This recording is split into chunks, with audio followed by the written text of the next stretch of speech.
This is your place for all things Grand Rapids Griffins and all things Toledo Walleye. This is the Hockeytown West podcast with your hosts, Brandon Cook, Nick Harrington, and Travis Foch. So we have some unfortunate news for fans. We've been lied to through all of training camp by the Red Wings. We lost an acronym over the weekend. We lost an acronym player. Alex Kanik-Liepert does not have a hyphenated name. They lied. His name is not hyphenated. It's just Alex Kanik-Liepert. There's no dash there. They got crazy, lied to. I think. I think they were just like, you know what? Everybody's getting a hyphen at their training camp. Let's see if we can fit all the letters on there. I think that's it must have been what Dog and them were thinking. I don't think he played in the preseason, so we never saw if his jersey had it on it. But at the same time, we were lied to, and I don't like it. Yeah, thanks, Red Wings. Yeah, so now we're down an acronym, but in Toledo, we're still up a Tanner. So there we go. Whole collection of Tanners down there. Is there 5 now? Or is it still 4? There's just 4. Okay. That's insane. Anyways, welcome back to the Hockeytown West podcast, everybody. We are here to recap the second weekend of Grand Rapids Griffins hockey, where the team has now, for the third time in franchise history, started 4-0. Super exciting. The team's buzzing. The vibes are off the charts. We cannot wait to talk about this game, or these 2 games over this weekend against Manitoba. But before we dive into it, check in with the boys. Nick, how you doing? I'm good. I'm excited. Hockey's back, right? Like, well, it's been back, but it's like, okay, now you finally get a game in your home barn. So like, hey, we're back, right? So we did a little bit of practice on Friday, so it's good. Things are looking up. Personally, just happy to be here. There Vibes we are go. good. There we go. Yeah, see, vibes are good. Travis, Vibes are how you good. doing, man? You guys get home games in October. It's not fair. That's normal though. I mean, yeah, I wish I could have came up. had fully intended on coming, and then obviously Scotty came into our lives, and I felt like it wasn't a good decision to leave my wife with a puppy and a 2-year-old puppy that is getting a new brother. So I stayed home, watched from home, but glad you guys had fun. Looked like a lot of fun. You guys got 2 fun games to watch. I'm good though. Good. Yeah, for those that aren't on our Patreon there, they didn't see Scotty yet. Scotty is Travis and his wife's new puppy, and God, he's adorable. So if you want to see him, he was in the whole episode with you, basically just sleeping in your lap. It was great. He was hanging out. Yeah, I love it. He's adorable. Him and Gordy are awesome. And who did you name those dogs after, by the way, for the fans? Gordie Howe, Scotty Bowman. Love it.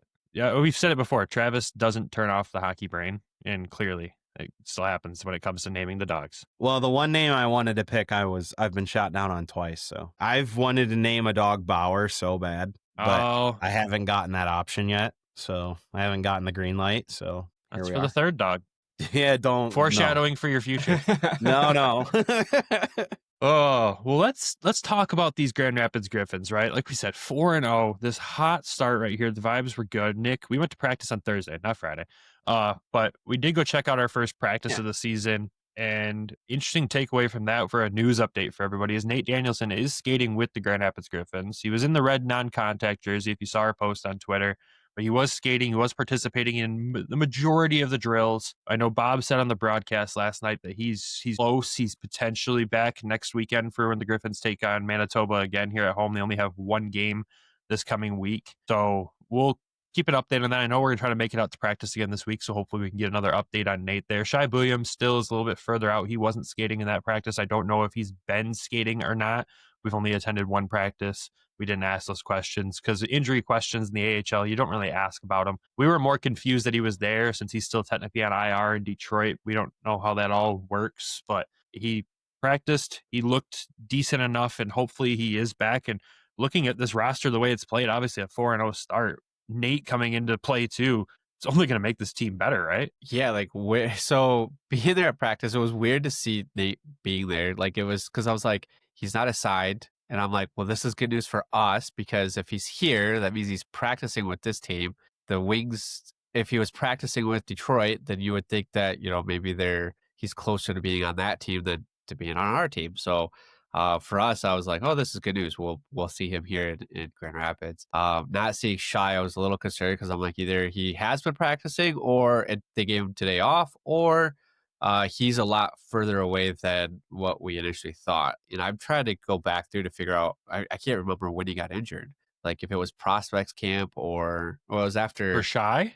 It was after training camp. So it had He was to be in like his one of first the preseason game. Yeah. So maybe I could rewind the tape or somebody can leave it in the comments of like what happened because I cannot remember. I know Nate took a check to the back, but that was about it. And then he was kind of off the next couple of days. So, but it was, and it's, yes, like you said, something you can't ask. I always ask when we know we'll never get the answers to. Of when they'll be there and when they're expected to come back and what's going on with them. But it's going to be an interesting, like, where do you put him? Where do you put him in this lineup? Like the bottom six is set and you're not going to put Nate there, but that bottom six has been so solid these last 4 games. Like, where do you then put Nate and like, who do you move down or move up? Like somebody has to sit. This roster's so deep. So it's going to be the lineup gymnastics that Dan Watson has to play when these two have to come back in is just like, what do we do now? You know, is there a drop? Is there a trade? Is like, where you can't run this whole team the entire year, right? Like, I mean, you can. I think Dan Watson loves lineup gymnastics. Like, I think he thrives off that for some reason. Like, maybe it's because he had so much experience with it in Toledo, but the guy loves a challenge when it comes to the roster, and he's really good at putting like it together every night and making sure that it's still well balanced. I mean, even Nick, when we looked at Saturday's roster, we were like, interesting choices here, you know, but it worked out well. Obviously, it was a little disjointed in some aspects, but Manitoba brought a different style of game than they had on Friday night, which you would kind of expect. But at the same time, they're still getting the results they want. And this veteran rotation, the way they're treating it, I mean, you're bringing in a fresh guy every night that can play at a high level. And I think he loves that. And you can tell the guys are okay with sitting those games. Like they don't care. They know how this is going to go. They're all being professionals about it.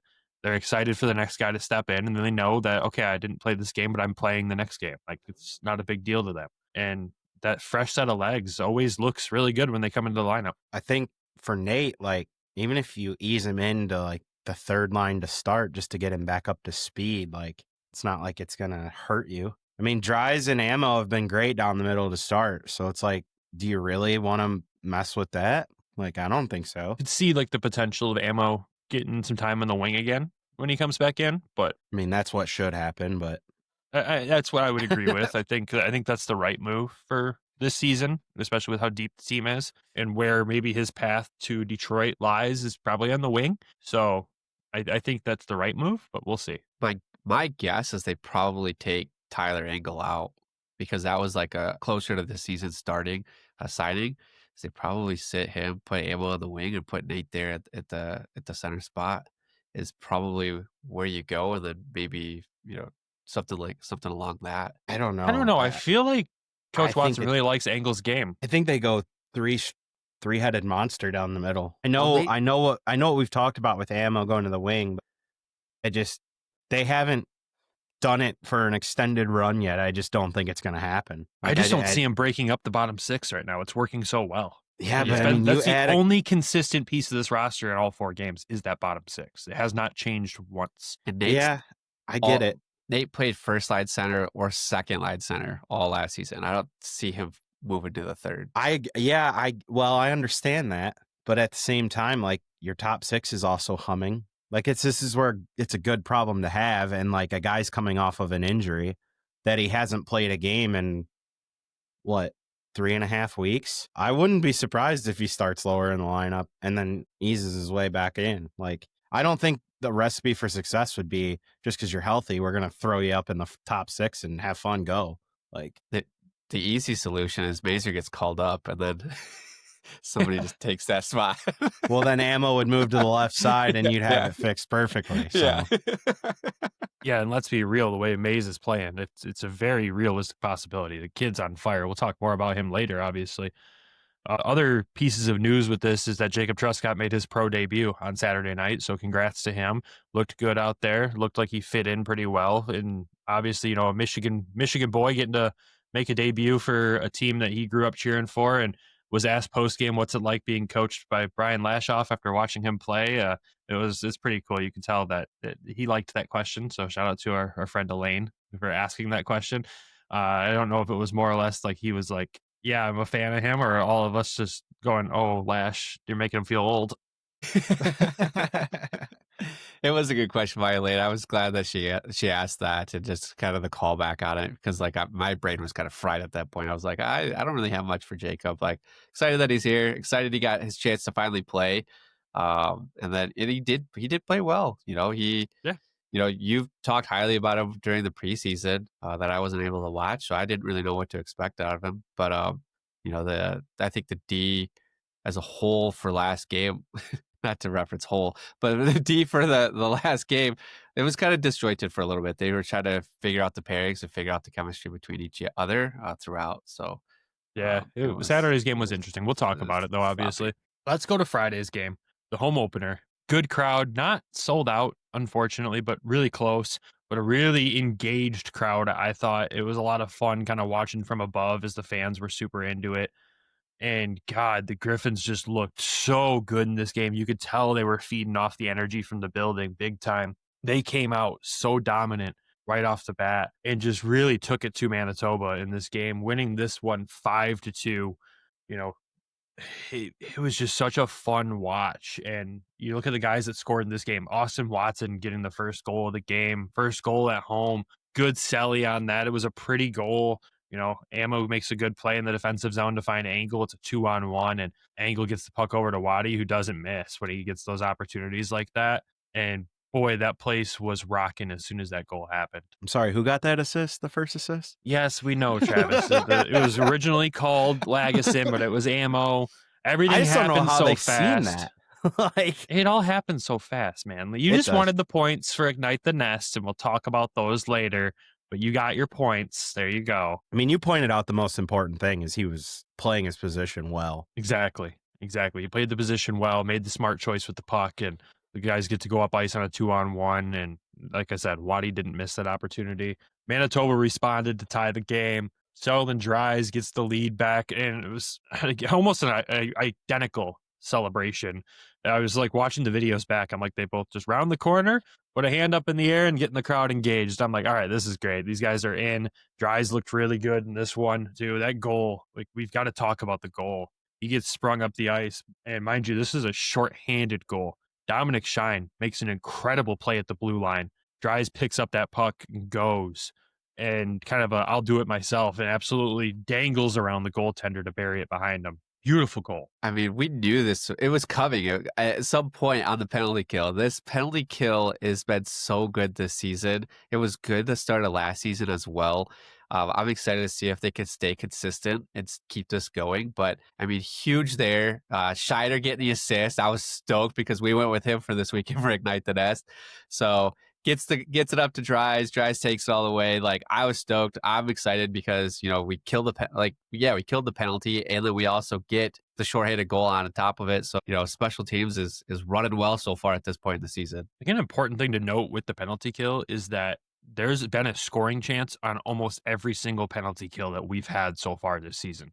Like, they've had a shorthanded opportunity to put the puck in the back of the net.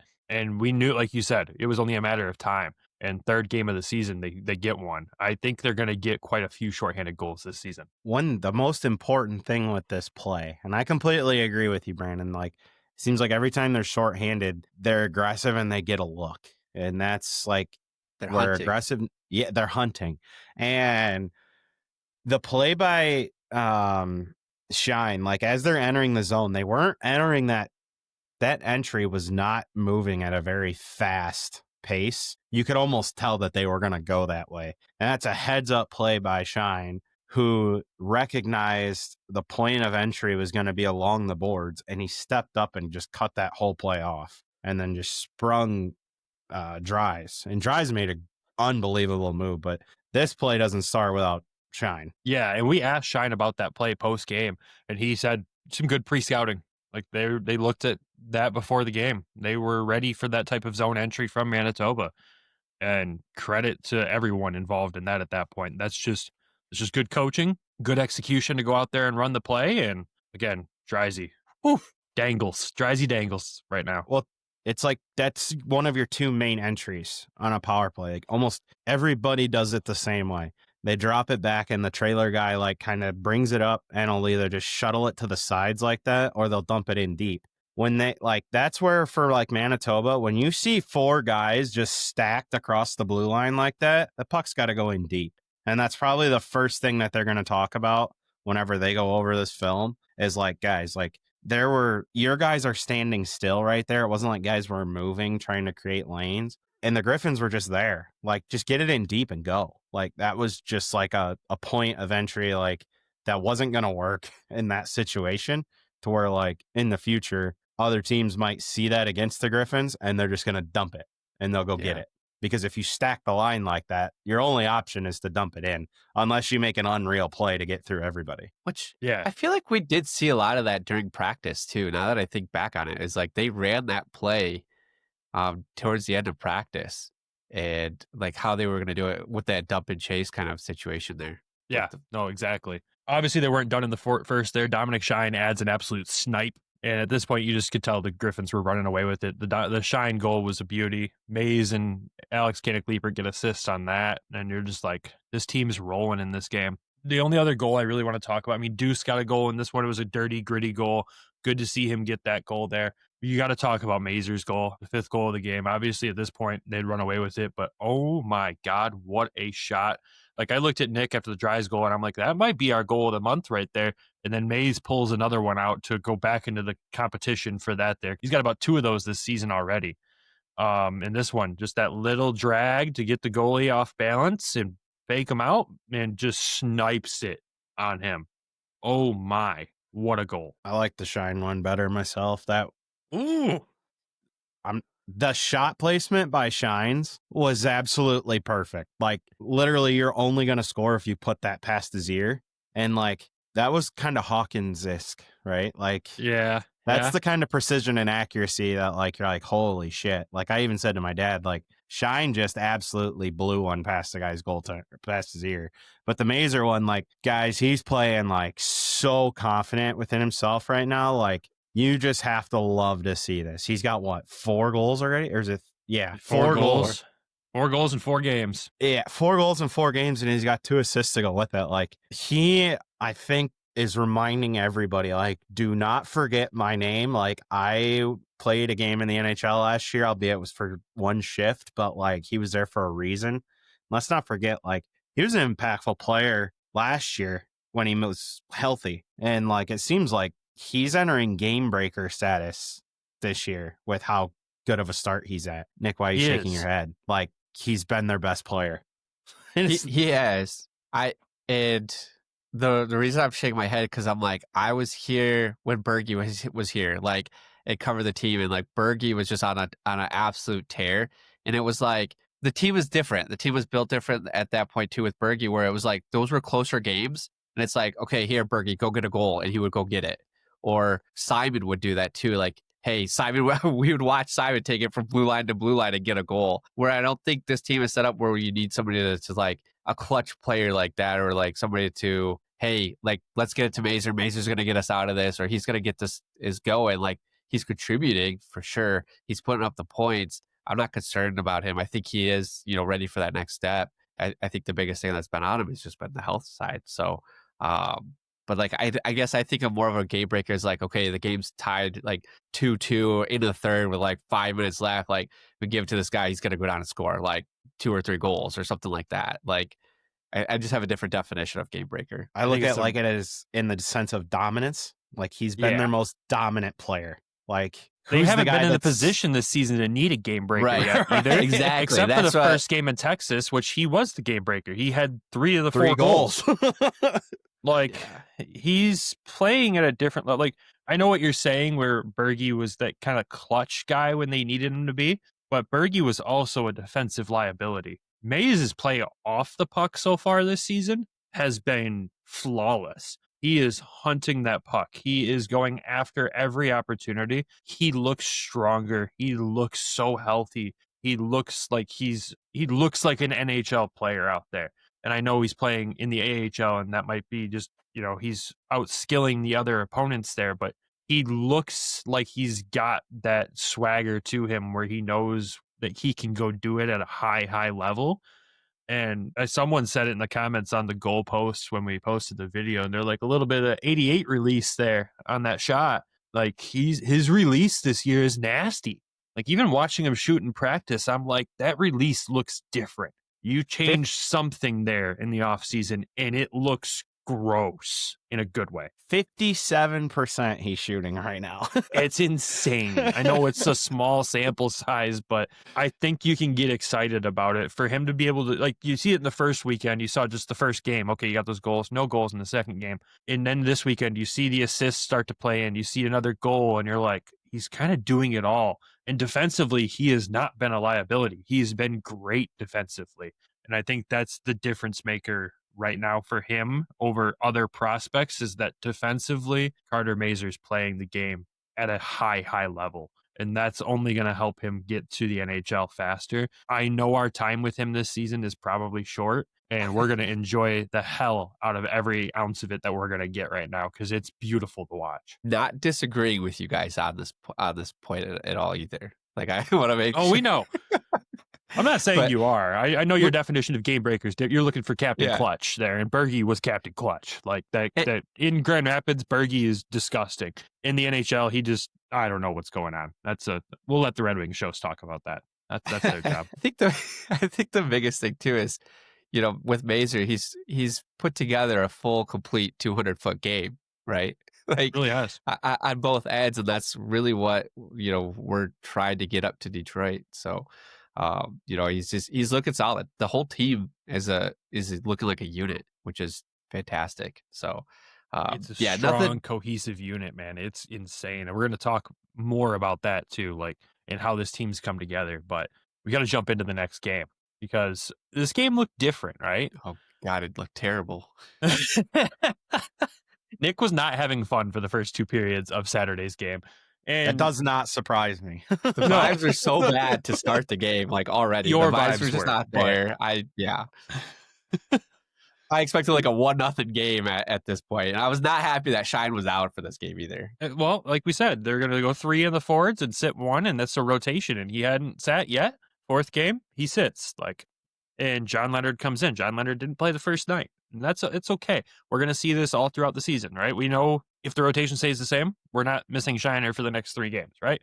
That's how it's going to go. But you're right. This game was ugly to start with. Even Coach said it. It was disjointed, kind of all over the place. Sleepy. And Manitoba, credit to them, they came to this game with a different game plan. They made a lot of adjustments between Friday and Saturday. I think their biggest adjustment was who was in net with Thomas Milic. I don't understand why Manitoba hadn't played him yet this season. DiVincentis played the first 3 games. Not great outings for him besides one of the games. Don't really know what the storyline is there. Obviously, we don't cover the Winnipeg Jets. We don't know which goalie they're really trying to, put all the cards on the table for. Milic came in and made the Griffins earn this win. 100%. He was outstanding for the majority of this game until the Griffins finally got that 1. When they got the 1, then it kind of broke him down a little bit. And that's exactly what happened last season against him. Once you get that first 1 past him, the floodgates kind of open.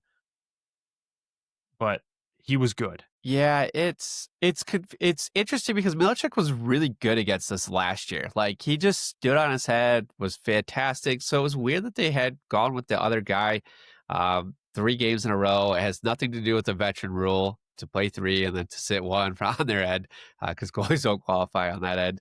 But it was just interesting. I saw something a little different though. Is like the game plan that Manitoba came into was just. It was so different. The defensive collapse was there. Like, they were bringing back either a winger or a center all game, and it was just clogging up the sides for Grand Rapids. So, like, they weren't able to really get into the zone to get anything going. And it was just that first 2 periods just looked like it was them. It was Griffins just shooting the puck, dumping and changing. It was just, and then Manitoba would get it, and then they would do the same thing. It was just like back and forth like that all game, like not all game, but the first period and then probably the second half of this, or the first half of the second. Glad you said it like that though, because you look at last year's Griffins team, and at least this team was getting it to the blue line before it got disjointed, even with them playing that more collapsed style. Last year in the neutral zone, we would have lost that battle. We were winning the neutral zone battle still, even though the game was disjointed. They just couldn't get past the blue line. And you're like, okay, at least we're winning this part of the battle. That's where you felt like, we weren't playing the worst. Like we could still get a win in this game, obviously. You look at the biggest difference between night 1 and night 2 against Manitoba. Night 1, Grand Rapids outshoots Manitoba 41-23, 41 shots on goal in the home opener. They were buzzing. You look at this game, Manitoba outshoots Grand Rapids 37-24. Their mission was to get in the zone, get pucks on net. Not that there were high danger opportunities, but there was some. And we'll talk about Michael Postava, obviously, in this game. Outstanding. But you could tell Manitoba's adjustments were to get pucks on net on Postava, thinking that was going to be the win-all-be-all game plan there. And it was not. Postava was having a night. It seemed like it was kind of like a chess match. Like to see the game on Friday was just so different from game Saturday. Like the game on Saturday, it was like if they would have been flip flopped, it would have made sense of like, okay, we're just feeling each other out. We're just gonna do this quick chess match of like getting our guys out the right time and kind of like play that. So I think on that end is like Watson coach, like it went to the coaches. Like the coaches, they brought out a different game plan against us. Dan Watson was able to adjust, be able to change, adjust on the fly. He laughed in postgame. He's like, yeah, we saw a very different game plan against that Manitoba brought to us. And they were able to actually excel and then get the win at the end of it. So like it was just this like little chess match game between the two of them of, who's going to strike first kind of thing. But I don't know. It wasn't the worst I've ever seen him play, right? Like we've seen, but like they were still able to gain the zone, get a couple shots off, and then kind of go that route. So, yeah, exactly. I want to obviously talk about some of the players from this game. We're going to hit a quick ad break first. When we come back, we're going to talk about some of the guys in the weekend overall, an update around the AHL, and talk some NHL too, because we said we were going to do that. We didn't do it in the first week, but there was so much to talk about with the first weekend of Griffins hockey. There's obviously so much to talk about this weekend still, but we still want to talk some NHL. So quick ad break, and we'll be right back. Hockey is back, and this season, DraftKings Sportsbook, an official sports betting partner of the NHL, brings you all the speed, skill, and nonstop action you love. New customers bet just $5, and if your bet wins, you'll get paid out $300 in bonus bets instantly. Download the DraftKings Sportsbook app and use code THPN. That's code THPN to turn $5 into $300 in bonus bets if your bet wins. In partnership with DraftKings, the crown is yours. Gambling problem? Call 1-800-GAMBLER. In New York, call 877-8-HOPE-NY or text HOPE-NY 4673. In Connecticut, help is available for problem gambling. Call 888-789-7777 or visit ccpg.org. Please play responsibly. On behalf of Blue Hill Casino and Resort, Kansas, pass-through of pay per wager. Tax may apply in Illinois. 21 plus age and eligibility varies by jurisdiction. Void in Ontario. Restrictions apply. Bet must win to receive bonus bets, which expire in 7 days. Minimum odds required. For additional terms and responsible gaming resources, see dkng.co/audio. Limited time offer. Copyright NHL 2025. All rights reserved. And welcome back. All right, let's talk about some of the guys from Saturday's game and then the weekend overall. So obviously you can't go through this game without talking about the guys that scored the goals, right? Eduards Tralmaks, or Tralmaks as we all want to call him, 2-goal game, an absolute beauty. What a guy. We talked to him post-game, and easily the most positive player I've ever spoken to in my life. Like, he started talking, and I was like, I'm ready to run through a wall for this guy. Like, I'm ready to go. This guy's awesome. But these goals, they were great. Like, right position, right time, and just clearly he has a role on this team, and he plays it so dang well. Yeah, the post-game with him, he loves the city. He loves just being here. He loves the teammates. He's like, this is a deep team. It's a great organization. So like he is definitely somebody that we'll be talking to a little bit more throughout the season, just because he's just fun to talk with.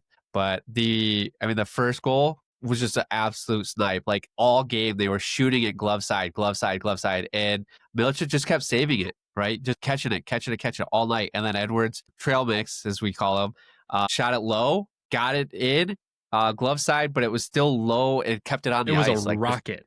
Just rocketed it through. And then the second one was as a tip. He just deflected it in. I mean, he's at the right places at the right times. That was a tip from Justin Holl, so a defenseman. Something you mentioned last week, Brandon, that I was like, oh dang, I didn't even catch that trend until you had said that. And again, Justin Holl with an assist for Tralmaks. So defense is back on the board. While Linder got the assist on the first one from Tralmaks. So they, again, played another a part of the play into that.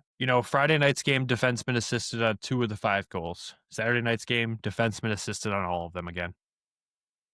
You're seeing defensive contribution in scoring because they're getting the puck to the net. It's something they weren't doing last year. They'd pass it down low or pass it off to the side. They're getting the puck towards the net, and we're seeing scoring come from them. It's beautiful. Tralmaks plays a role in this team. On the power play, he can let a rocket go, clearly. You can sit in Ovi's office and just blast it. And that's exactly what he did. And that's apparently a spot he's known for scoring as well when he was playing overseas. He also plays that net front presence. He's a big guy. He can screen the goalie, go for that tip, and he's pretty good at it. That's how a couple of his goals have come so far. But that blast on the power play, I was like, man, we really lacked that kind of shot last season on the power play. And here it is. And it looks amazing. So very happy with him. Dan Watson seems to be very happy with him as a player too. Not knowing, like he said, not knowing much about him. They signed him before the season ended last year, and they started watching tape, and that's about all you could do. But once he's got here, he really has a role in this team, and he plays it well. So excited to see what his development will come over this season. It's another guy that you're just like, who knows what the future will hold for him, but he's a good player, and God, I'm happy we have him. And again, I'll say it. I said it last week. Mustache, impeccable. Fantastic. Best one on the team by far. That's a good mustache. John Leonard, 2 goals in this game, one of them being an empty netter. But again, just bringing that veteran level presence that he has to this team. We were wondering what version of John Leonard this team was going to get. Was it going to be as good as the one we saw in Charlotte last season? I'm going to go out on the limb here and say we got a better player than Charlotte had last season. Early to say that. I'm saying it. I don't care. He's off to a really good start. I'll say that. He looks like he's fitting in well. Tralmaks, same thing. I mean, they've gone out and found some guys that, like, maybe I think this team could have lacked a little last year at certain points. You talk about how youthful they were at points. But I mean, the guys that they've brought in are producing and becoming effective players, and that's all you can ask for. Which is different from what we've seen the past couple of years, where there's some veterans that'll produce, like Joe Snively produced, right? But then you saw, like, the first year of Coach Watson, and you saw the fall off of Joel Esperance, who was almost a point per game player the season prior with Grand Rapids, and he just kind of nosedived, and other vets around him nosedived too, and you're like, what the heck? I mean, Leonard's come in 4 points, 3 games, played extremely well, really good defensively with the scoring upside that he has too, and he's just kind of another complete player playing a complete game. I really like this addition to the team. I just think he's bringing everyone up around him as well. I mean, Sheldon Dry's point per game player right now too. And he wasn't a point per game player last year. Yes, he produced, but he looks so much more confident out there with his line mates. And I think, guys like Leonard are helping bring everybody up. And it's such a positive thing to see. This team is so much fun to watch. Even when they're not playing at their best, they're still fun to watch. And we've only not seen them play their best for maybe 1.5 periods so far this season. Man, what a different storyline from last season. Yeah, I would say too, like the goals that we're seeing are just from different angles too from him, from everybody. Right? Tralmaks had a snipe and then he had a deflection. John Leonard, empty net from, almost the blue line. And then the other goal was right in front, gritty goal right in the home base area, right? And we saw a snipe from him earlier in the season as well. So goals from different areas, goals from different spots, goals from different players. I mean, everybody, like I said earlier, like everybody's playing as a unit. It's just, you don't have to rely on the top line to get goals. You've got that third line that can score. Deuce had a goal this weekend too. Like, I mean, everybody's chipping in everywhere. And it's one thing, like, if you've been following this for a while, like I love when the defensemen get activated or get involved in the offensive play, like getting those tips and getting those goals and like the assists and things like that. Like that's huge. And like we finally are able to see it here in Grand Rapids. And it does help. Like we have veteran defensemen, we have NHL defensemen that are here. But I mean, like it's good to see. And the other thing on this is like, yeah, they're here, but they're going to help set a bit of a precedence, right? They're going to set this expectation for even next year when the guys come in or newer guys come in. Like, this is the way we want to play. This is how we're going to play. And this is what works. And you've seen it. Now we're 4 games in. We've only played 2 teams. So, like, that's why I'm cautious. Like, how well is our penalty kill and like these things going to be as we go through the season? You know, like teams are going to scout us. They're going to find stuff. They're going to find ways to beat us. So it's, that's where Waddy's going to really come in, and the coaching staff is going to be able to, maneuver and change on the fly. So they're not going to go undefeated. They're not going to go undefeated. That's obviously not going to happen. Now. We're never going to lose a game. Yeah, right. But at the same time, this just feels like a team that they're going to take a couple of tough ones probably, but they're going to bounce back really well. Like, this isn't going to be a team that's going to go down in the dumps with a bad game, and you're not going to have that frustration that appeared to settle in the second half of the season last year. The leadership and the way that they're running this room right now, and the way the culture has been established, I just don't think it's going to happen. And I want to call out, especially with Travis in the show, Dan Watson in one of the post games this weekend, he was asked, about Shine being named captain, and he went back to, why they brought Josiah Didier in and named him captain, and they needed to establish the culture. They needed the culture change in Grand Rapids, which was very obvious after the first season this show existed and how bad that season was and the culture of the team. And Didier came in and did that. He established a culture, and then Didier departs the team, and they name Shine the captain. Could Shine have been the captain that first season instead of Didier? Yes, but he wanted someone to come in and establish the culture that would carry on for years and years, and now he's got that. And look what the team is doing. And Travis, I go back to looking at when he took over in Toledo. Obviously, Derek Lalonde did a good job turning around Toledo and getting it going, but Coach Watson came in and continued that culture and had that established culture. It's still the culture in that locker room today. And now that you see that kind of established here, I instantly just think of Toledo, and I think of what the future of the Griffins could look like depending on how long Dan Watson is here, because he's going to get looked at NHL jobs at some point in his career. It's an obvious thing to look at with how successful he is as a coach, but you just can look forward and see this culture that's here, and you're like, that's exciting, because you look at what Toledo has right now. In the room, the culture is incredible.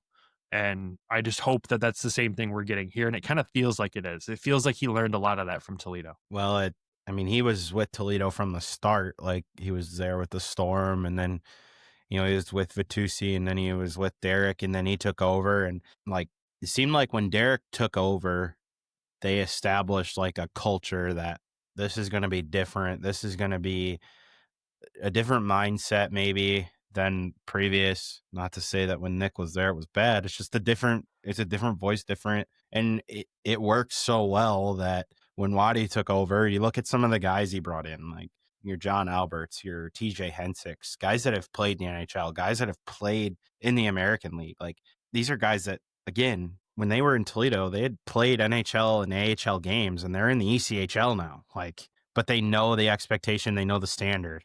And when he came to Grand Rapids, you see that, like you said, naming Didier the captain to reset, right? Like, it's a culture reset. Could Shine have done it? Yeah, absolutely. There was probably a valid argument that it probably should have been him from the beginning.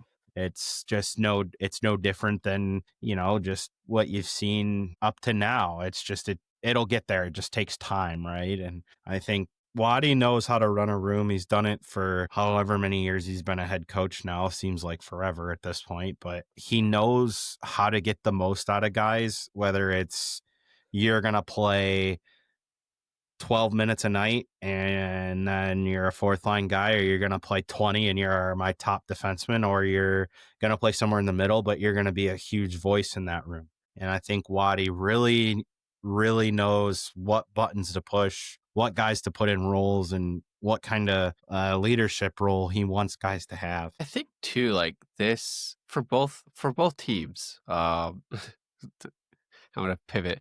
So, like the Red Wings and Grand Rapids, like this is the year that's like setting the foundation, right? Like, I feel like Waddy's been here for the last 2 years, but that first year was kind of chaos. Like, I don't think he really had him and Horkoff were really on the same page of like creating the roster and building it. I think they had an idea of where they wanted to be, but they didn't get it together, right? It's season came quick. They had to get it going. They had to roster players, and they were trying to figure out Detroit as well. And then last year they had a lot of rookies. They had a lot of draft like prospects and things like that. But we are slowly getting there to where like the players that he wants, the players that he works well with, the players like the system that they want to do. And then this year is really like, okay, like I know we're only 4 games in, but I feel like this is like, okay, this is my team now. Like I understand how the league works. I understand what Steve Yzerman's trying to do up there. Me and Will are on the same, or Sean Horkoff are on the same page. Not his kid, Will, but Sean are all on the same page. We've got this going. Like we're heading in the right direction. And I think he's just, you could tell too, like in post game, he's more comfortable. And I don't know if it's just because like he sees our face again, like this year, and he's had all these other times, but I think this is like his year of like, okay, like I'm settled, I'm comfortable now, I know where we're going. Like, not that it's saying that he didn't know where we were going before, but I think he now has like the tools and the resources for him to really be as successful as we want him to be, as successful as he wants to be. Same thing with the Red Wings. Like they're finally at a spot where like, okay, this is the bar. This is the floor, right? We should never be anything further than this. This is the floor, and we're going to continue to raise it each year. Like that one crazy year with the playoffs, like missing out by 1 point, we weren't close. Like last year really showed like where we were at. And now, we have all of these kids, like we talked on our last episode, coming in, like especially the kids that are overseas right now or just finishing up college. Like we have so many more people coming in. Like my head, I'm just like, where are we going to put all of these people? Like there's so many and there's not a whole lot of spots, and I got to look at more contracts, but I think this is really the floor of where we're going to be, moving forward. I think Nick's on to something here. You go, I am? if you go back to Dan's time in Toledo, so he took over in 16-17. His third year, he took the team to the finals. So like, here we go. I'm not saying they're going to the finals. That's what I heard. What I'm saying, I knew you were gonna like go nuclear with this. What I'm saying is, I think you're on the right track of like he got a little bit better every year, and I think it's just we're at the point to where, like you said, he's got his feet underneath him year one, establishing the culture. Right, they got back into the playoffs. Last year, really young team. They didn't win in the first round last year, but ultimately, like, they still had a good year, very productive year. This year is a little bit more veteran team, and that's honestly, like, when Waddy was really good in Toledo, he had a lot of guys that were hovering around that veteran status with some young guys sprinkled in. I think he works really well with not an older group, but just a more experienced group where you can filter in the young guys maybe a little bit better than having to, here's the kids, let's go. Yeah. I don't know, maybe I'm wrong, but that's just something that I feel like, and it's also his third year. So it's like, he fully has a grasp for what's going on. It's a spot on thing there. I know we just went on a whole tangent about Dan Watson when we wanted to talk about obviously the reason the Griffins were able to come away with a win on Saturday. We've got to talk about the guy in net.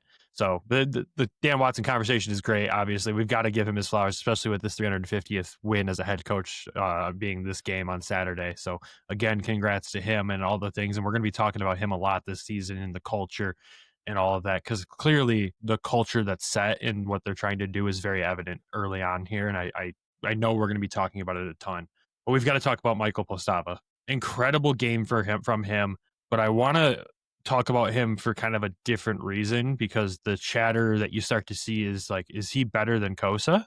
Now, granted, in this game, yes, he's probably the reason the Griffins won this game. He was making some pretty crazy saves to keep them going where the defense was disjointed, and he's looked really good in his first 2 starts. These 2 goaltenders are very different. One is chaos and big saves and can swim around and play that style of game and play it very well. where Cossa's that technical guy that uses his tools to his advantage, his size to his advantage. Like, he can make the same saves Postava's making. He just doesn't need to flail because he's a giant human. Not that the size difference is that much, but when you speak to them in person after a game, your head's looking at two different angles, right? It's a very obvious thing. They're two very different goalies that are going to push each other to be the best versions of themselves this year. We said that in a couple episodes now, where we think Posty's going to push Cossa to be the best version of himself. That's what he needs this season. Do I think one is better than the other? No, I just think they bring two very different styles of goaltending. That one might look more flashy than the other, but at the same time, they're both putting up consistent performances. And I just want to go back to, one is not better than the other. They're just going to push each other to be the best. And Grand Rapids potentially might have the best 1-2 punch in net in the American League this season. This fan, organizationally, when there is a new shiny toy, it's like, oh my God, glitz and glamour. And like, you forget about what you currently have. I want to go back to Friday for a quick moment. I don't think Cossa's seen either shot that went in on him Friday night. No chance. That second one, no chance at least. The first one, I think there was a moving screen to where the puck got lost as it went through. The second one, he had no shot. Like, now granted, I don't know the position, and this may be a question that if I see Ace, I'll ask him this. So if you look back to that second goal Friday night, Cossa leans to the outside. I don't know if that's something you're taught to do because the middle of the ice is that way, but the puck beat him on the other side. So it's one of those things, like, I don't know. That's something I want to talk to Ace about, that if I see him in person, like, hey, I have a goaltending question for you. Why would maybe have done this versus this? And I think it's because you're less likely to get beat short side as you would be towards the middle of the ice, because that's where more people are. I do want to just jump in quick. You're spot on a moving screen, just watching that play back. A guy streaks in down the middle as the defense looks incredibly disjointed there by Grand Rapids. And this guy comes in, it was Brandon Yeager, actually comes down the middle and jumps as that shot goes. He is clearly in the air right in Cossa's vision, as the defense did a terrible job of kind of clearing that space there and giving him a line of sight where that puck was, because they didn't know who to cover. You see one pointing at one pointing at the other. They were very disjointed in that play. And in the second goal, he's completely screened. It's a penalty kill for Grand Rapids, and there's no one net front trying to clear that guy out of his line of sight. He does lean to the direction you're talking about, so that's a great question to ask Ace. But looking back at both of those goals, I do not think he saw the puck at all. And, okay, so he got beat on two plays where he didn't see the puck. Like, guys, fans, let's not overreact here. Like, Sebastian Cossa is playing phenomenal to start the year, I think. Like, it's because the glitz and glamour of the new guy coming in, having a higher save percentage because he's potentially seen more shots. He has. Okay, I get that. Numbers stack up, but let's not forget eye test. And like, Kossa's played really well to start the year. And it's like you said, they're going to push each other. They each have something to work on. And I think for Cossa, it's his glove hand high. That's one thing that I've noticed, that maybe that's his area to work on. Postava, it's a completely different thing. The one thing I noticed, and you've seen it twice in the game yesterday, when the puck's going side to side with Postava, he's low to the ice. And if you look at the goal they scored, the first goal that they scored yesterday, it was up high. Okay. And the 2-on-1 where he made the save, the puck was like lower to the ice. It's in his, teams are going to get a read on Postava to where it's like, if you're getting him going side to side, elevate the puck quickly, because he's lower to the ground. That's where Cossa, he's a little bit taller. He plays taller. He's more upright. That's the size thing. That's one thing that I've noticed for each of them to work on. But for Postava, like, yeah, he's playing unbelievable. Like, he's played great. I'm going to say that. He's played great. But let's not overshadow how solid and good Kossa's played in the first two games he's played also. Like, you can't discredit Cossa. Like, he's playing a 914. If that's sustained for a whole year, that's a pretty good year. 100%. No, like a 939 is probably not sustainable, but if it is for Postava, great for him. But exactly, that was the next point I was going to get to where if Postava maintains a 940, that's next level. I don't think that's going to be the case. I think you're going to see him around back towards probably where Kossa's at, but like, I feel like in each of them's played two games, the Griffins have played two completely different games themselves in front of each goaltender. I feel like with Cossa, they play A lot looser. Yeah, and I mean, when you look at the big picture, both goalies combined a 2.25 goals against and a .97 or 927 save percentage combined. Like, again, going back to the 1-2 punch that they have in net, that could be scary for the rest of the American League. Yeah, it's just like the Flash. Let's not just shove Cossa to the side. Like, Oh God, no! Still an elite goaltender. And remember, it's inevitable that one of the two in Detroit's going to get hurt. Like, their track record shows it. The Grand Rapids needs a guy that can step in if Cossa goes to the NHL for a little while. Cossa will be the first call up. He will be the first call. They have too much invested in him draft capital wise to not see what they have in him. Correct. And you've got to see what you have at this point. And this is the season where I'm comfortable saying it's okay to call them up and see what you have. You look at what some other organizations have done with their young goaltenders drafted in the same years or the year before Cossa. Askarov, yes, it's a young Sharks team. He's struggling in San Jose right now. Wallstead seems to be stable now in Minnesota, but it's taken a long time to recover after the game that happened, was it last year or the year before, where they left him in for 7. Yeah, in Dallas, that was a nightmare. Yeah, it's taken a while to recover from that. Detroit's played the Cossa play so smart here because next year, like if he can do what he can do and get to that spot that he needs to get to next year, he's there. It's gonna happen, but he's going to get that shot this year. And for me, with being a Griffins fan and covering this team, boy, am I excited knowing that, hey, we've got Michael Postava in net here to take over the reins if we needs to. And then you have the potential of Carter Gylander coming up from Toledo, who looked outstanding last night in that game. And he's looked so good already just between the preseason and their first game. It's just that sense of the confidence in that. Like, you don't have to worry about who's going to be there. And I know, Travis, you have a point you want to hit, but I want to go back to what Coach Watson said about Sebastian Cossa last season, where you look at the beginning of the season with 3 goaltenders. He alluded to he could not get into that rhythm with those 3 guys there. Yes, he had great numbers in the first half of the season, but that was his rhythm with the 3 guys. Once it became 2, he had to learn a new rhythm in the middle of the season. And we tried to pull that answer out of Waddy last year because we had a feeling it was impacting him, but he never said it. And he said it this year. And I think that's an important thing to note. Absolutely. And I love that you brought up Carter because shutout in the preseason game, and we'll talk about him more in depth on the next show for Toledo, but should have had a shutout last night. It was a very unfortunate bounce late in the game. But if Coast goes up, I'd be just as thrilled to see Carter Postava like in GR. Like you've got some pretty good depth in the organization right now with goaltending, and I just wanted to give you some flowers for that point because that was a very valid point. Thank you. I really like this guy. Like Postava, I like his. I love the chaos, right? And, especially the goalie, but it's like controlled chaos. Like I was watching him last night, and he was like, he twitches a little bit, right? And he's like trying to get that fake and try to get the shooter to shoot. Tries to make them make the first move.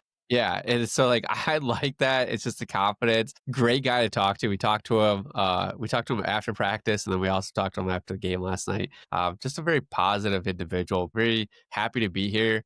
Ready to go. His stats look good too. 2.01 and 0.939 save percentage. Currently beating out Coast. I think Coast is just in a different mindset this year too, though. Of like, this is going to be a business year, right? Like, I don't feel like he's joking around. I don't feel like he's loose in post game. I feel like he's just like, you're wrong on that take, but that's just me. It was kind of hard to like get a bit of a vibe off of him and post game with all the chaos that was going on behind us with the kid. Oh my god! But I mean, he's right where he's been the last 2 years as well. It's like he was a .913 his first year here, a .911, and now he's a .914 save percentage. And goals against 2.41, 2.45, 2.50. He's only played 2 games this season. It's the beginning of the season too. It's a small sample. He always, like they say too, he struggles in the beginning of the season and then he takes off. I feel like he is locked in. I'm not discrediting that at all. I feel like he is locked in. He's ready to go this season. He's going to get better. Both goalies, like ideally, are going to get better as the season goes on throughout the year. Like it shouldn't be a surprise. So if both of these continue to take steps, that's a huge thing for the organization. And like Steve Yzerman always gets crap from pro scouting from before, but I think they really nailed it with this kid and then with Tralmaks as well. Like, those are two important pieces so far this season that have signed, and John Leonard as well. Like, those three, I think they really did find something here. And we have Postava for another year. He signed a 2-year contract. So, if he's right in the backup role this year, and then he he's the starter next year, and then you bring Carter up to get as well, like, that's a good situation. My fear on it is just like they burn out these goalies because they keep them down for so long, or they keep them, hanging around for so long that they, as the individual, they're just like, okay, like, I'm ready to like get my shot, get my chance. Like, when am I going to get that opportunity to move up or to go to the next level? That's my concern at a more of a personal level of like, these guys want to move up, they want to progress, they want to get better in their career. They've been here for in their spots for 2, 3 years, 4 years. Not to invalidate that thought and opinion there, but they're 23 years old. I don't think they're going to get burnt out playing in the minor leagues anytime soon. Goalies take time to develop. They know they have to be ready for that shot. They know, like, you can see the light at the end of the tunnel for either one, right? You know kind of what the path looks like right now, especially for the big fella. And I know this is Nick. Nick loves to play the devil's advocate. He's really good at that.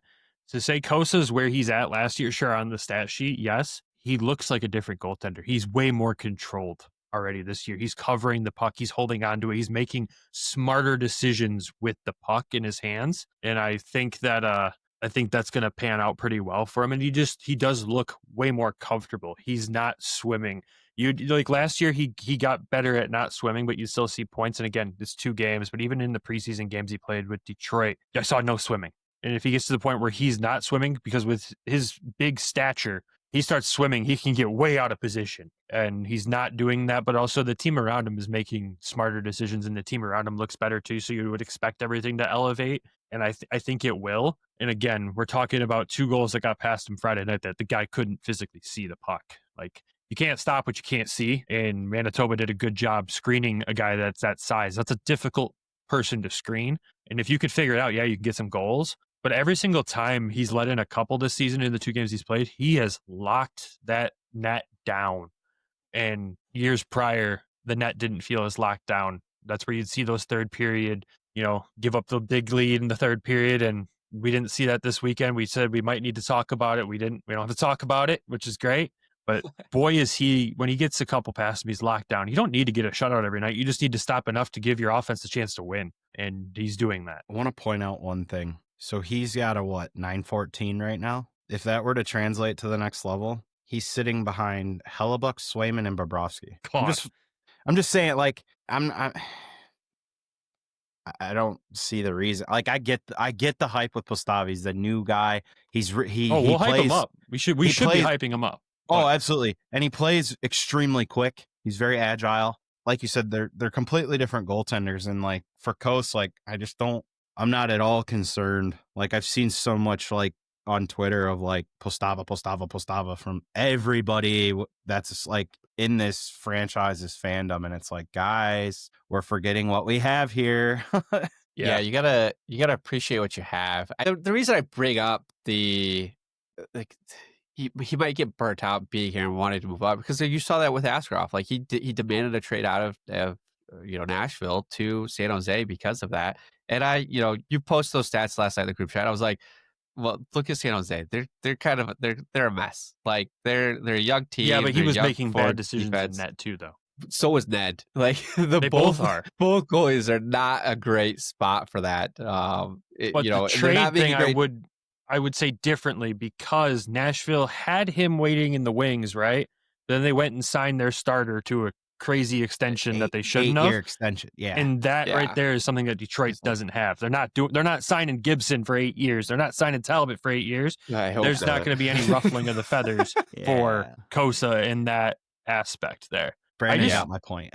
Yeah, I knew exactly what Travis was thinking there. And I think to wrap up the point on goalies, because we talked a lot about Waddy, we talked a lot about goalies, we still got to talk about around the league and then some NHL talk here. It's going to be a longer episode. Sorry, folks. But the last point I'll make with Cossa is I think the magnifying glass has been pulled out for him just because of where he was picked and these expectations that Wings fans have had and well, we got to make the playoffs and all this stuff. It's just settle down and let things play out. The kid is extremely talented, and the pressure is there, but enjoy what you have. Like if this, like it feels like we're almost rooting against him in some aspects, not we, but the fan base. Like they don't want him to pan out, and that's the vibe I get, and that bothers the hell out of me. Like you want this kid to pan out. You want Trey Augustine to pan out. Then if you've got Michael Postava here is that, 1B that's playing the 1A role in the American League that can come up when needed. Like that's stability. That's championship stability in the NHL right there. You need that. We need to get to that point, and you want them all to pan out. And I think everyone's just so quick to the gun to go, yeah, Cossa's bad. No, God, watch some Grand Rapids games. Watch this kid play. And we can say this because we've watched almost every single game this guy's skated in the pros now at this point. He's talented. He's extremely talented, and he's going to have a great NHL career, and it's coming soon. I've seen that kid at a next level, and I will refuse to die on the sword of he's not good, and there's overhyping another guy. Like I've seen him go 10-0 with a .70 goals against average, so it's insane. He can do it. And we will not stand for Cossa slander ever. I will not. I will fight you online in the streets. Let's go. Like it's just not happening. Let's just enjoy what we have, and the fact that we truly have a 1-2 punch in Grand Rapids. It's not just a veteran paired up with Cossa to let Cossa ride all these games out. Even if Cossa doesn't play 50 games in the American League this year, because he probably won't, because he'll be NHL games in there too. If he's playing the split, great. That's one way to not burn him out. He's ready for the playoffs. But again, Grand Rapids is just going to have a solid rotation. You need good goaltenders to win games. Sometimes they have to be the best player on the ice. Dan Watson said Postava was the best player on the ice for Grand Rapids Saturday night. And that is true. You need these guys ready to win games because you want your prospects to be playing in meaningful games. It starts with the guy in net to get them the chance to do it. These guys are doing it. It's going to be fun. I'm just excited to have two extremely talented goaltenders to watch play in a Griffins uniform for the first time in a long time. Last thing I'll say with the goalies is that Michael Postava was the 8th Griffins rookie to win his home debut, joining teammate Sebastian Cossa and former goaltenders Philip Larson, Jared Koru, Peter Mrazek, Tom McCollum, Jimmy Howard, and Matthew Schweinhard. Some good company to be in there. He was asked about that post game too, and he's like, "Yeah, that's pretty cool." I said, how many of them guys were supposed to be the next savior? So again, like, I'm just saying, like, guys, like, yeah, he hit the nail on the head there. 3 stars of the weekend, boys. Let's wrap this weekend up here. Obviously, big weekend to start the season 4-0. Third time in franchise history is huge, especially in a monumental season like the 30th season is beautiful. Who was the 3 stars of the weekend? Who was the 3rd star? Goalies. I agree. Goalies get the 3rd star of the weekend. On paper, Postava had 1st star of the game on Saturday, but goalies get the 3rd star for me this weekend. I fully agree with that take. Nick, is that your agreement as well? I'll run with that. All right. I'll run with that. 2nd star of the weekend. Who was it? Mazur. Yeah, goal and an assist. It's a good one. I might see it differently, but Nick? We could put Mazur on there, keeping the point streak alive. We could do that. I'm just trying to figure out who you're going to put for first. I got a guy, but yeah. Mazur or Leonard would be my 2nd star. Who's your guy for 1st star, Nick? You have a guy. No. I'm just trying to figure out where you guys are headed with this. That's where I'm like, I didn't write down a 3 stars before this recording, so now I'm trying to scramble and figure it out because I'm like, I know. So now I'm trying to figure out where you guys are going. I'd love to put Shine, but he only played the 1 game. Like, I mean, it was a big game, but so now I'm trying to reconsider where I put people. Shiner can be honorable mention. The 1st star of the weekend for me is Tralmaks. Yes, sir. Yep. Not only he didn't score Friday night, but he played his role. He was throwing hits. He was getting in the front of the net. He was causing chaos. He had a good game Friday, 2 goals Saturday, 2 meaningful goals Saturday. I say he gets the 1st star of the weekend for me. I like it. Beautiful. We'll go Tralmaks, Mazur, and the goalies. Yeah, we could run with that. I'll sign off on that. I'm glad we had your stamp of approval. It doesn't seem like a confident one, but we've got the stamp. That's all that matters to me. So as we've alluded, we'll talk around the AHL a little bit. The Griffins leading the Central Division, starting the season 4-0, but they have an opportunity to not be first in the division after today. As we're recording this on Sunday here, Rockford plays in Chicago, and Rockford could go 5-0. They are also 4-0 as we're recording this right now. They play at 3 o'clock this afternoon in Chicago. That game last night went to overtime. Maybe the Wolves will do us a favor and leave us as the only undefeated team in the division. But the Wolves are off to an interesting start. They've played 2 games so far. Today will be their third. They're 1-1. Undefeated teams in the Central Division are us and Rockford. The teams that are winless, Texas Stars, have not won a game yet. They lost in overtime the other night, and they've got 3 regulation losses. And the Iowa Wild sitting there at 0-4, continuing where they left off from last season. Just not having a fun time down there, apparently. But that's kind of how the Central Division's shaking out. Obviously, the Moose are 1-3, and Milwaukee is 1-0-1 to start the season here. They've only played 2 games so far. Interesting look early on in the Central. Obviously, it's too early to be talking about standings, but looking around the league at just other undefeated teams in the Pacific, you've got Colorado. In the North, you've got Syracuse. They're the only undefeated team there. They're second in the division because they've only played 3 games so far. And in the Atlantic, Wilkes-Barre and Providence. Providence has a player that used to be a Griffins killer, we realized last night. Matej Blumel is playing with Providence, and he's got like 6 points in those 4 games already, just doing insane things over there. But I'm glad he's not on the Texas Stars roster. And that's where we realized that Texas looks different. Ritzkovian made the NHL, Blumel in Providence. That's 2 big pieces against Grand Rapids that did a lot of damage last year that are not there. And that's a lot of offensive production they lost in the offseason. Another piece that we'll talk on because it relates back to the Griffins. There was an incident on Friday night with the Laval Rocket and Abbotsford Canucks. Josiah Didier, our former captain, is there currently on a PTO in Laval. Got into a little scrum, as Dids would be known to do once in a while. He likes to throw the hands. That fight went too far. Not on Dids' side. Dids was on the receiving end of a brutal takedown where his head hit the ice. And I don't remember the name of the guy that fought him. Someone's going to have to correct me here. But he gets him down after this MMA-style takedown and then throws one more punch directly at his head while he's down on the ice. And the stretcher needed to be wheeled out for Didier. He didn't need it. He skated off the ice with some assistance. But scary scene, and I don't know what the punishment's going to be for the guy from Abbotsford. But fans are calling for a season-long suspension. Yeah, it was Chase Stillman, Corey Stillman's son, match penalty on it. It's disgusting. I mean, there's something, this kid is known for going above and beyond, taking it too far, and, just not something you want to see. The clip was shared to us, and just absolutely disgusting. Like, I hate that. Didier was such a good guy, a good captain, and everything we heard about him before he was here and even while he was here, like, just a stand-up guy. He won community awards too while he was here with us. So, I mean, this is, he does like to get in the fights, does like to get in the scrubs, but for Chase to do this, and basically it was like a pick-me-up, like he picked him up and dropped him on his head and then, continue to fight him. Just absolutely disgusting. Just something that this guy should not be allowed back in the league, to be honest.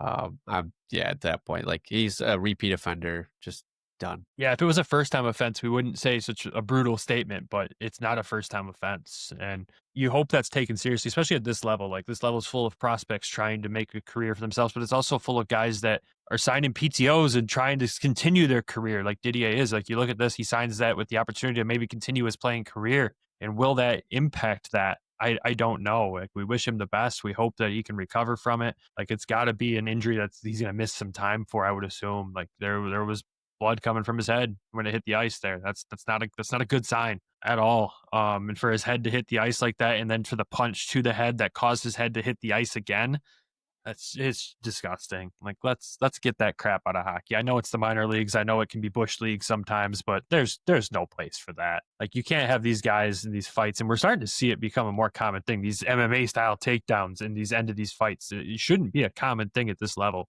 because by that point in the fight, the helmet's off. You're sending a guy's head directly down to a hard sheet of ice. Like, that's just tackle him down like old style hockey. Just go for the takedown, get him down nicely. Fighting in hockey is a way of policing the game, but it's also supposed to be a respected thing between both the guys at the end. Sure, they're going to chirp and everything, but half the time when you talk to a guy after a fight, they'll be like, "Yeah, it's a good tilt." And what were you talking about in the box? Well, making plans for the next summer, Like, that's how it should go. Not this crap. Get that out of here. Outside of that, though, those are really the only big pieces of news around the league. I know that one kind of took the league by storm on Saturday there, but we'll keep everyone updated if we see anything with that. As of now, I haven't seen a suspension or anything announced. I'm sure something will come from it, though, especially with a match penalty there. It'll just be curious to see how they handle it going forward. Moving on from the AHL, boys, NHL. Red Wings are off to a great start, man. They had that home opener collapse, and they haven't looked back at that since. It's a beautiful thing. And John Gibson's, second start with the team. Different looking goalie, eh? It's amazing what defense does, doesn't it? Play some defense and take Travis Hamonic off the ice. It's always interesting, right? Because we've talked so much about goalies, and then people want to bring up, a goalie, and then you get this defense that like that in front of them, and you're like, nobody's going to succeed with that, those kind of defensive pairings at that point. Glad they got that sorted out, and looks, Gibby looks like the goalie that they wanted when they traded for. So hopefully he can keep going. And I feel like Talbot too just kind of had a fire under his butt of like, all right, like this is my net to lose. And they rode him for that 3-game stretch. So they're going back with Gibby today too, Nick. Oh, nice. Yeah. So I mean, just hey, here's your other chance. Like, let's see how it goes. And with the stupid stat of the day that I love, unbeaten. So maybe we see this continue on. So yeah, I'm excited. I didn't, I forgot that there was a game today until a stupid stat pulled up on my Twitter feed, and being able to move forward. So, but yeah, it's exciting times. The kids are playing all right. ASP gets his first goal the other night, same day as Nick Lidstrom and Konstantinov. Like, how crazy was that to like get his first goal that same day? Like, yeah, it was like, I wish I would have put money on it, right? Like, I wish I would have known that stat beforehand. But yeah, it's just great times, great vibes. I'm like, man, I need to get down there. I need to get to a game. I don't know when I'll be able to, but definitely got to get one in. And yeah, just good vibes right now from the team. Yeah, besides really good vibes. Besides the Patrick Kane injury, potentially, rumors are that he could miss. I'm seeing stuff on Twitter today that he could be out for several weeks. But I think if you look at that roster, you got to make the move, right? You got to MBN to that line. Let's see what the kid can do. Put him with Casper and DeBrincat and see what happens. I think that's the right move. And I don't know. And it's also funny to see that it looked like the Red Wings kind of broke Florida, because then they went to play in Buffalo the next night and get shut out, which you kind of love to see, honestly. There's teams that you wish for their downfall, and Florida's up there with them. In the AHL, I'm watching the downfall of the Texas Stars and the Cleveland Monsters. In the NHL, when I watch the downfall of Florida and Toronto. That's all I want in life. It's crazy, like the way the standings are so far, and it's still early, right? It's still early. We can't get crazy on it. Like, I've seen a hot start in the Red Wings in October, and a quick downfall from November to February. So, I want to temper some expectations, but the vibes are good. Vibes are good up and down the organization right now. It's great. Yeah. Dude, some of the vibes on Twitter are like, you guys need to chill. Like, we're 5 games into the season, and we got people planning parades. Yeah. Hey, those take time to plan, man. Come on. We got to be ready. Oh, yeah. Talk to me in Thanksgiving. Yeah. Thanksgiving is the cutoff point. Yeah, 100%. Oh, Tom Wilson with a massive hit on Filipino there. Oh boy. That looked like a headshot. Speaking of the NHL, last thing with the NHL, just the thoughts on Marshy tearing apart the helmet of Rasmus Dahlin on the way to the box. Yeah, he got fined for it, but he better pay it in straight pennies, because that would be the most Brad Marchand thing ever. The only person I feel bad for in the situation is the equipment manager. They have a tough job, and now they got to build another helmet for him there. But outside of that, hey, that was hilarious. We're forgetting one NHL piece we need to talk about. What you got? Utah with their mammoth mascot reveal coming out of the ice, the goal horn. Like, Travis is a huge mammoth fanboy right now. Travis is all in on the mammoth. Dude, the vibes are out there, Nick. You're the vibe guy. Like, that's a vibe team right now. It really is. It's funny. I actually talked to a customer that was based in Utah, and I was like, "Yeah, my buddy was just there for the Utah game." They're like, "Yeah, it's so good." Like, talking it up too, and I was like, "Good. I'm glad it's not just like this crazy hockey fan that's obsessed about it. I'm glad the community is too. Like, just a random caller, Yeah, no, they're bought in out there clearly. The goal horn sounds great. The mascot is awesome. The joke around the league now is that if another expansion team comes, they need to be named the Sloths so we can have the Ice Age squad fully there. But I don't know if the Sloths is a great name. The Arizona Sloths. Yeah, there we go. Did you guys catch the fight last night? No. In Columbus. Oh, yes. I did see that. Oh my God. Matthew Oliver just dropping down that dude that's 6'9" from Tampa. Just chucking him, dude. 8 inches shorter, and he just takes him down. Like, love to see that. Size doesn't matter, right? No. Moving on. I think that's a perfect spot to wrap up this week's show.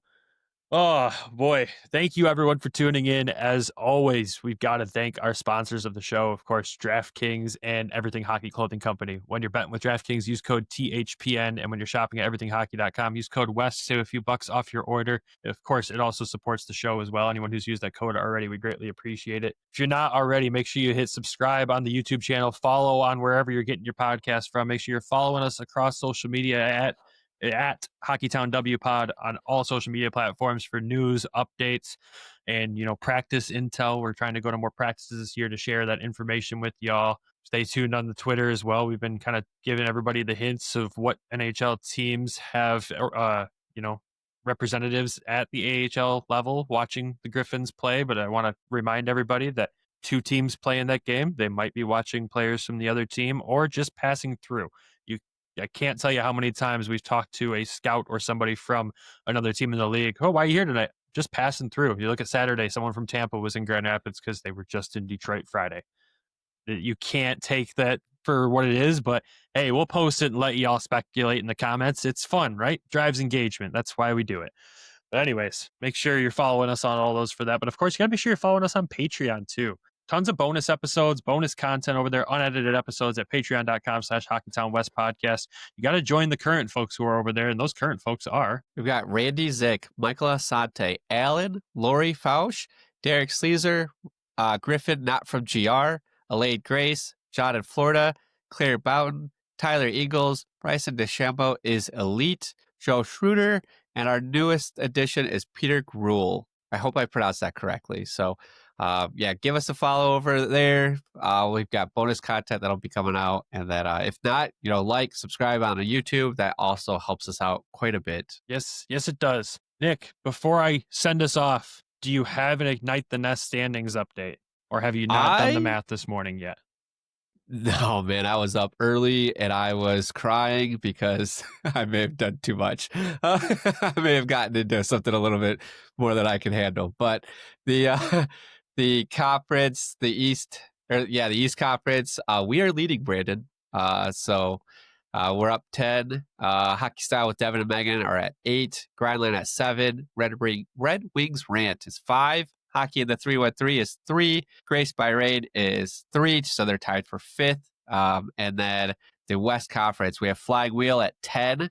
Hockeytown Rundown at 9. Flying Octopus at 6. Lockdown Red Wings 5. Swedish Winger at 5. And then Travis, don't let Brandon make your picks, buddy. You're at 2. So you're at the bottom there. So Travis be struggling without us. I got 2 weeks and 2 points. Vibes are okay still. Yeah. Go check everybody out over there. A couple shout outs from us, some other shows as well. Go over, follow. One of my favorite ones this week was Hockey Style with Devin and Megan. They interviewed Monica Naturo, anthem singer. That was a really good episode of behind the scenes and how she got there. So, I usually am listening to them throughout the week, everybody's episodes. That one really caught my attention for a while. I was like, being and watching and listening. Good work on them. Yeah, that was a great episode. Yeah, make sure you're following all the shows that are involved. This has been a fun thing. I love that Nick might have gotten in over his head because it makes me laugh because I love the chaos in Nick's life. It's my favorite TV show. The Life of Nick is my favorite TV show at this point in time. But anyways, everybody, that's all we've got. Griffins idle until next Friday where they take on the Manitoba Moose again. For the 3rd straight game, but that's the only game coming this week from Grand Rapids. Stay tuned for another Toledo Walleye episode update this coming week. That'll be our 2nd episode of the week. Always is an update on the Toledo Walleye who played their first game of the season. As we've hinted to the episode, it was an interesting one, but a good result. So stay tuned for that. And anything else that we're going to be dropping this week, stay tuned on the social media pages like we alluded to. We appreciate y'all for checking out the show, enjoying the episode. Everybody have a wonderful week. And until we talk again, as always, go Griffins, go Walleye. Love you. Bye. Thank you for tuning in to the Hockeytown West podcast. Be sure to check us out on Twitter at HockeytownWPod and your hosts, Nick at GR Hockey Guy, Brandon at Brandon GR Hockey and Travis at Trav in T-Town.